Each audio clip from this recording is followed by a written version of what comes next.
Imagine a young judge, successful and respected in his 30s, facing a trial that will change his life forever. An old imam, falsely accused, sits in the defendant's chair. What happens when the judge begins to see beyond the legal case? How can a simple encounter ignite the light of faith, transform a man's life, and even bring justice and compassion to the next generation? In this video, we follow the inspiring journey of 3 generations: a wise old imam, a judge who discovers faith, and his son who inherits that light. From slander and trials to family, knowledge, and enduring justice, this story proves that the worthy are not the perfect, but those who keep striving to improve themselves. Watch until the end to experience a meaningful journey that will touch your heart and inspire your own life. The young judge was known for his firmness and intelligence. He had just passed his 30th year, yet he already occupied a court seat that many respected. In every trial, his voice was calm, his eyes sharp, and his mind always sought to weigh things with logic. He was raised in a family that upheld law and rationality, not faith or religion. To him, truth was what could be proven on paper and in the courtroom. One day, a strange case came to his desk. An old imam was accused of deceiving the public by collecting funds for the construction of a mosque that was said never to have been built. The accusation was severe, the evidence seemed complete, and witnesses were already prepared. Many people looked at the imam with hatred, calling him a liar hiding behind religion. Yet when the judge saw the old man for the first time, something felt different. The imam's face was calm, even carrying a faint smile despite sitting in the defendant's chair. The first hearing began in a tense atmosphere. The prosecutor presented evidence and brought forth witnesses who spoke with confident voices. But every time it was the old imam's turn to speak, his tone was gentle and full of meaning. He did not defend himself with anger but explained with a serenity that reason could hardly grasp. He said that humans could accuse as they pleased, but truth did not always appear on the surface. He said that God knows what humans do not see. The young judge listened to every word with a strange stirring in his chest. He was used to facing defendants who cried, begged, or shouted in anger, but this old man was different. He did not plead for acquittal, he only asked that the truth be revealed through justice. His words were not exaggerated, yet they stirred something deep within. A few days later, the judge began examining the documents more carefully. He discovered small irregularities, a signature that should not have been there, a report written in haste, testimonies that sounded memorized. He recalled several witnesses and asked questions they did not expect. Gradually, the deception began to unravel. Someone had tried to bring the old imam down out of envy for his influence in the community. False evidence, false witnesses, all neatly arranged. And the imam had done nothing wrong. When the truth was finally revealed, the courtroom fell silent. Those who had cursed the imam now bowed their heads in shame. The old man smiled at the young judge and said that anyone who sincerely seeks the truth will always be guided to it, sooner or later. From that day on, the judge's life changed. He began reading books about Islam that the old imam had left in the courtroom. At first, it was only out of curiosity, but gradually, each page made him feel closer to something he had long sought but never known by name. He read about justice, about mercy, about the balance between reason and heart. He began to understand that the highest law was not only human rule but also the conscience that flows from faith in God. Night after night, he reflected. He remembered the imam's face, the calmness in his eyes, and the final words he had spoken before leaving the courtroom. The words were simple but deeply engraved in his heart that an honest heart will never be left astray. Several months later, the judge went to find the old imam. He found him in a humble house on the outskirts of the city. The imam welcomed him without surprise, as if he had known this day would come. They spoke for a long time about justice, truth, and the meaning of life. When the call to Maghrib prayer echoed, the imam invited him to perform ablution. With slightly trembling hands, the young judge followed each motion, feeling the cool water cleanse not only his skin but also his heart. In his bowing and prostration, he felt a peace he had long lost. From that day forward, he was no longer only a judge in a courtroom, but also a judge over himself. He upheld the law with clear eyes, not only through statutes but through conscience. He no longer felt empty amid victories, nor afraid when facing difficult decisions, for now he knew that true justice always stands with those who sincerely seek God. And every time he put on his black judicial robe, he remembered the old imam, his calm smile, and the day when justice was upheld not only upon the courtroom bench, but also within a human heart. The first days after he embraced Islam were filled with awe and a serenity he had never known before. He no longer saw the world as merely black and white, right and wrong, but as something full of meaning behind every event. Each time he read the Quran with its translation, he felt as though he were conversing with something profoundly close, something that words could never fully describe. The old imam became his guide. He did not teach like a talkative instructor, but through example. Every morning, the imam would walk to the small mosque near his home, carrying a wooden cane and a warm smile. The young judge often accompanied him, sitting on the mosque veranda while listening to stories of the prophets and their companions. One day, the judge asked the old imam, "Why are you so calm? Even though you were once slandered, insulted, and almost imprisoned." The imam smiled gently, gazing at the orange sky. He answered softly that peace comes when a person no longer fights against destiny. He said that life may not always seem fair in the eyes of humans, but it is always perfect in the eyes of God. Those words left the judge silent for a long time. He began to learn about patience, sincerity, and proper manners in seeking knowledge. He studied Islamic law not only from written texts but from the meanings behind them. He began to understand that true justice is not only about weighing actions, but also about understanding intentions. The old imam then introduced him to the students who came to study the Quran. Among them were small children, farmers, and merchants. The young judge sat with them without feeling superior. He learned letter by letter, verse by verse, sometimes making mistakes, and each time he erred, the old imam would gently pat his shoulder and say that every step toward truth is counted as a good deed. Years passed, and the judge was no longer known merely as a court official. He became a figure often sought for advice in difficult matters, not because of his authority, but because of his wisdom. Every decision he made seemed more alive, for behind his legal reasoning lay prayers and intentions to uphold justice as taught by Islam. One afternoon, as the sun descended behind the trees, the old imam called for him. The imam's body had grown frail, his steps slow, yet his eyes remained clear. They sat together on the mosque veranda, the same place that had witnessed their first meeting after the trial. The old imam said that his knowledge was not vast, but if that knowledge could bring someone closer to God, then it was enough.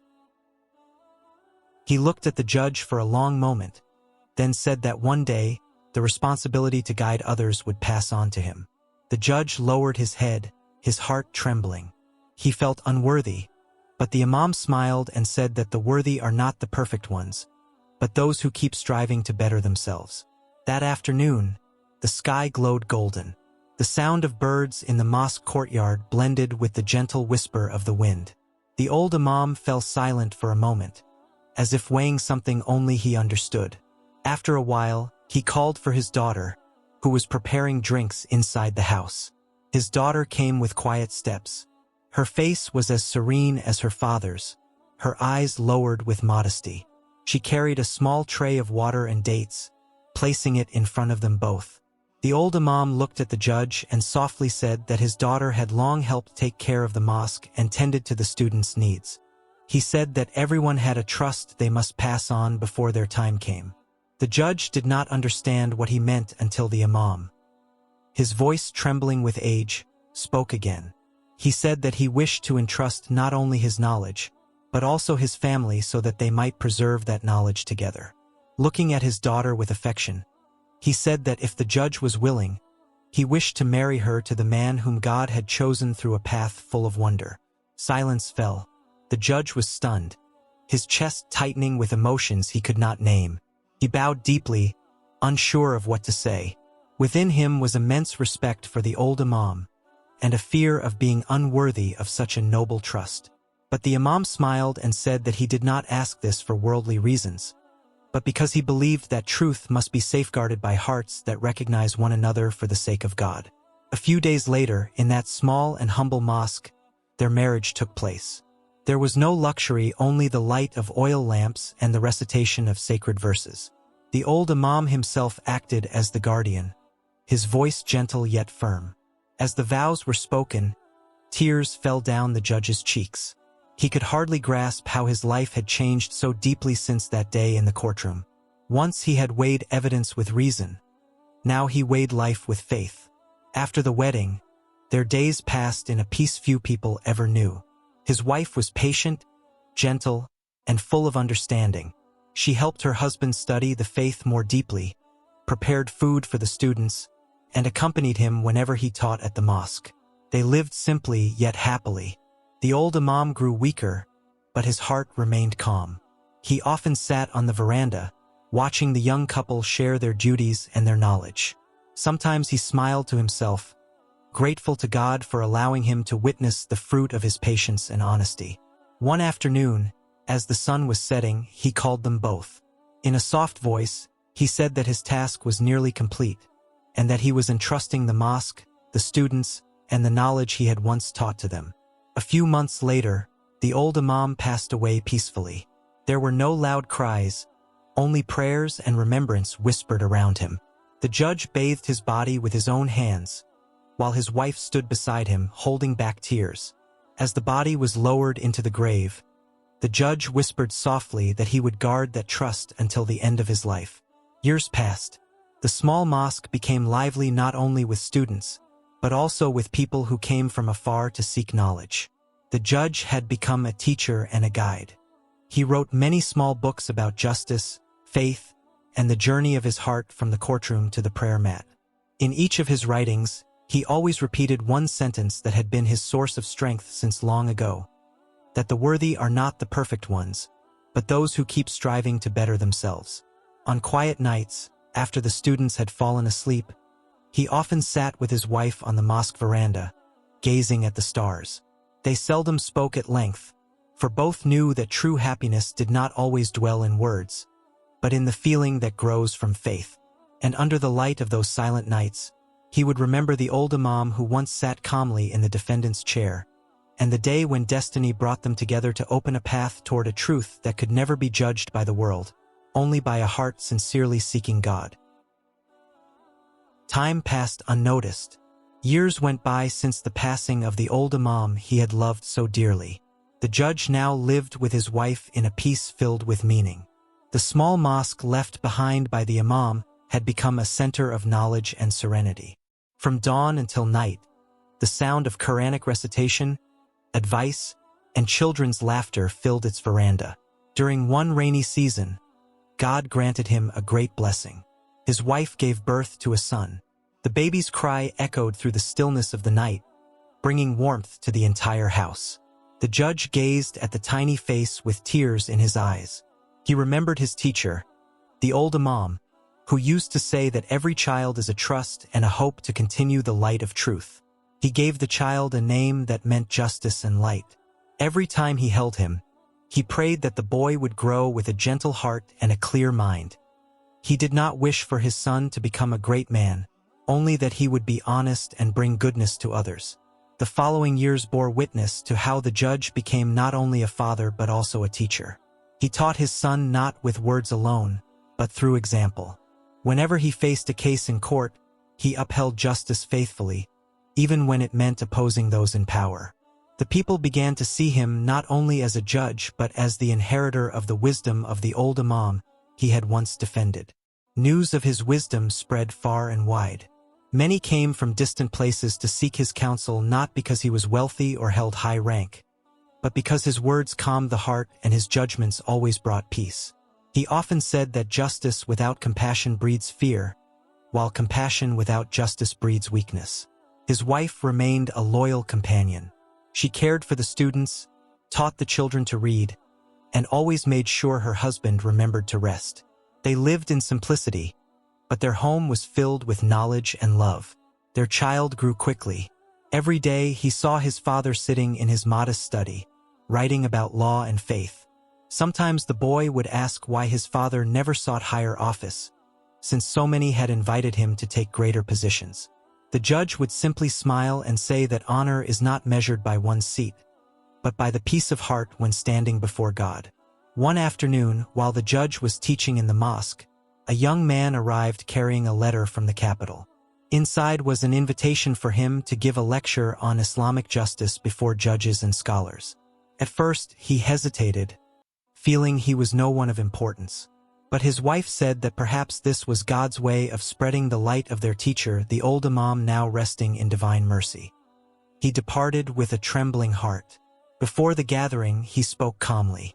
He did not cite many legal codes or use complex words. He simply told a story about an old imam who had been slandered yet remained patient, and about a young judge who found truth not in the courtroom, but in his prostration. The room fell silent. Many were moved to tears. From that day, his name became widely known as that of a judge with a Sufi heart, a man of law who lived in the light of faith. Yet within himself he still felt small. Whenever people praised him, he would bow his head and whisper that all of it belonged to God and to his teacher, who had once shown him the way. His son, now entering adolescence, often sat beside him as he wrote. He watched how his father weighed every word carefully, as though each letter were a prayer. He learned that to be just was not merely to punish but to understand. He learned that faith was not only spoken but lived. One night, the judge looked up at the stars. He gazed at his son sleeping in his mother's lap, and his heart overflowed with gratitude. He felt that his life had come full circle from darkness to light, from doubt to conviction, from solitude to a family blessed by grace. In that quiet, he remembered the old imam who had once sat calmly in the defendant's chair. He knew that everything he now possessed, knowledge, family, status, and serenity, had come from one event that once seemed like coincidence, but was in truth destiny woven with love by God. That night he prayed for a long time, not to ask for anything but to give thanks. For he knew that the light once given by the old imam had now been passed on not only to him, but also to his son, the generation that would continue the story of faith and justice in a world that keeps on changing. Time passed like a gentle yet certain wind. Years went by, and the judge's son had grown into a young man of knowledge and noble character. His face resembled his father's in youth, yet his eyes carried a softer gaze, as if holding wisdom inherited not from countless books, but from the depth of love in his family. Since childhood, he had grown accustomed to hearing his father speak of the patient old imam, and of the courtroom that had once been a turning point in life. That story settled in his heart, guiding him in every step. He often asked his father what it felt like to first encounter the truth after living in spiritual blindness. His father always replied simply that truth is not found outside, but within a heart willing to submit to God. When he reached the age of 20, the young man began assisting his father in court. He sat in the back row, taking notes of proceedings, observing every word and decision. He was captivated by his father's unwavering calm, even when facing complex and high-risk cases. He learned that the law is not a tool for power, but a means to uphold compassion and truth. Outside the courtroom, he was also active in the mosque left by his grandfather, the old imam. He taught children to recite the Quran, recounted the stories of the prophets, and listened to the worries of those who came seeking advice. He never turned anyone away, for he knew what his parents had taught him, that people come bearing burdens, and true knowledge is found in easing those burdens. The judge's name became increasingly well known. Many rulers offered him high positions, but he always declined politely. He said his duty was not to seek worldly honor, but to preserve the legacy of knowledge and justice entrusted to him. Yet news of his sincerity spread widely. He and his son were often invited to give talks, not as officials, but as lights guiding people to understand the meaning of true justice. One day, after returning from a long journey to give counsel in a city, the judge fell ill. He had grown old, his hair turned white, but the smile on his face remained the same. He was no longer as strong as before, but his heart was calm. During his illness, he often called his son to sit by his bedside. He said that his life had reached its final path, and the next responsibility would pass to his son, just as it had once passed from the imam to him. On the last night before his condition worsened, he called his son and wife into the room. The oil lamp flickered, casting small shadows on the wall. In a soft voice, he said that justice would never die as long as there are faithful hearts. He held his son's hand and said, "Do not fear to uphold the truth, even if the world opposes you. For justice born of faith does not depend on how many approve of you, but on the pleasure of God who watches over you." His son wept, bowing beside him. He felt the weight of the trust, but also the sacred pride. He knew the blood of the old imam now flowed through his mother's lineage, and his father's spirit lived within him. He vowed to preserve the mosque, continue the knowledge, and uphold the law with a pure heart. A few days later, the judge passed away peacefully, reciting verses about humanity's return to God. The house was silent. His wife gazed at her husband with tears falling softly, while their son prostrated beside the bed for a long time. There was no cry, only gratitude, for a father, husband, and teacher had returned in a state blessed by God. He was buried beside the old imam, his teacher and father-in-law, who had once changed his life. On his gravestone was inscribed a simple sentence: "He upheld the law with faith and sought God through justice."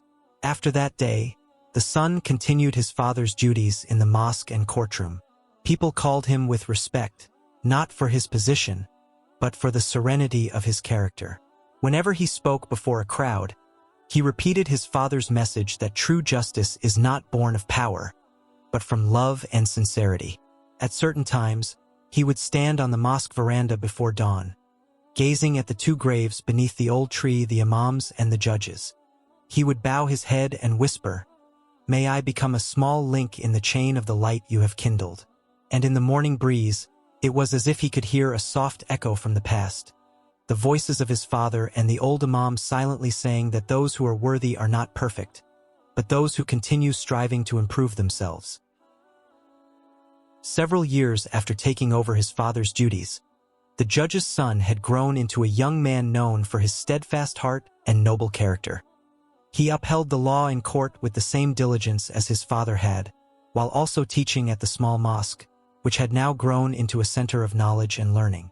But the world never remains free from trials. One day, shocking news spread through the town. A wealthy merchant accused him of wrongdoing in a heritage case he was handling. The news traveled fast. Some envious people and those who did not understand the truth began to spread accusations in the market, on the streets, and even in the mosque. His reputation, which had always been spotless, suddenly came under doubt. The young man was silent upon hearing the news. He remembered his grandfather, the old imam, who had been slandered yet remained patient. He also remembered his father, who upheld the law with faith even when his heart was heavy. He realized that this trial was a part of the journey he had to face. First, he calmed his heart. He sat on the mosque veranda, reciting the Quran, and sought guidance from God. He knew that facing slander was not merely defending oneself, but also preserving a pure heart and not responding with hatred. During the trial, many looked at him with suspicion. Yet he remained calm, answering every question clearly and sincerely. He presented evidence, but more than that, he spoke with his heart. He explained the decisions he had made, not just to defend himself, but to uphold justice for all parties. As the trial progressed, people began to see the truth. The young man's honesty and sincerity shone through every word and action. The accusing merchant eventually realized his mistake and apologized sincerely. The witnesses who had initially doubted now stood quietly, acknowledging that the young man had never strayed from the path of justice. After the case was resolved, his reputation grew even stronger. People came not only to seek legal rulings, but also to learn about justice born of faith. The young man often sat on the mosque veranda, sharing the stories of his grandfather, his father, and his own life journey. He emphasized that slander and trials are part of life, and the best way to face them is with patience, honesty, and always returning to God. At home, he shared all of this with his mother. She smiled softly, patted his shoulder, and said that he had shown that the light passed down by his father and grandfather now lived within him. At night, the young man sat between the two graves, his father's and grandfather's. He whispered in his heart that he would safeguard their trust, preserve the mosque, the students, and the law with sincere faith. He vowed that no matter what trials came, he would continue striving to improve himself and uphold the truth. And in the night breeze, it seemed as if a soft whisper came from the past, the voices of his grandfather and father saying that trials are never in vain as long as the heart remains pure and faith remains steadfast. The young man smiled, realizing that this long journey was not just about law or knowledge, but about keeping alive a light that must never fade in this world. Year after year passed, and the judge's son grew into a mature man respected throughout his region. He was known not only for his knowledge and ability to uphold the law, but also for a character that brought peace to everyone he met. The students who once studied in the small mosque had grown into young men and women ready to continue the path of goodness, spreading knowledge and compassion across the land. The once simple mosque was now bustling with people from all walks of life. The sounds of Quran recitation, dhikr, and prayer echoed from dawn until dusk. Every corner of the mosque reminded people of the patient old imam, the wise judge, and the son who carried forward their light. The son often sat on the mosque veranda, recalling the stories of his father and grandfather. He told the students that life is a continuous test. He emphasized that perfection is not a prerequisite for goodness, but the relentless effort to improve oneself is the path toward true light. He also began writing down his life experiences, from his grandfather's story of slander, to his father's faithful upholding of justice, to the trials he himself had faced. These writings became guidance for many, not merely as legal records, but as moral and spiritual guidance to navigate life with honesty and a pure heart. On a quiet night, he stood between the two graves, his father's and grandfather's. He gazed at the stars in the sky and seemed to feel their presence guiding him from another world. In his heart, he whispered a sincere promise that the light they had kindled would never be extinguished, and he would ensure that the next generation continued to keep that flame alive. The children learning at the mosque began to follow the example of the son, who had become their teacher. They saw not just a judge or a teacher, but a human being living life with faith, patience, and love. From their hearts, seeds of justice and wisdom began to grow, ready to carry forward the light passed down by these 3 generations. Finally, their story merged into one long line of light: the patient old imam, the wise judge, and the son who continued their path. They were not merely human, but symbols of faith, justice, and love transcending time. The world might continue to change, but the values they instilled remain eternal, guiding anyone willing to listen and learn. And in every morning breeze, in every verse recited in the mosque, in every smile born from a sincere heart, a gentle echo of their message can be heard. The worthy are not those who are perfect, but those who continually strive to improve themselves. That light lives on and will live forever.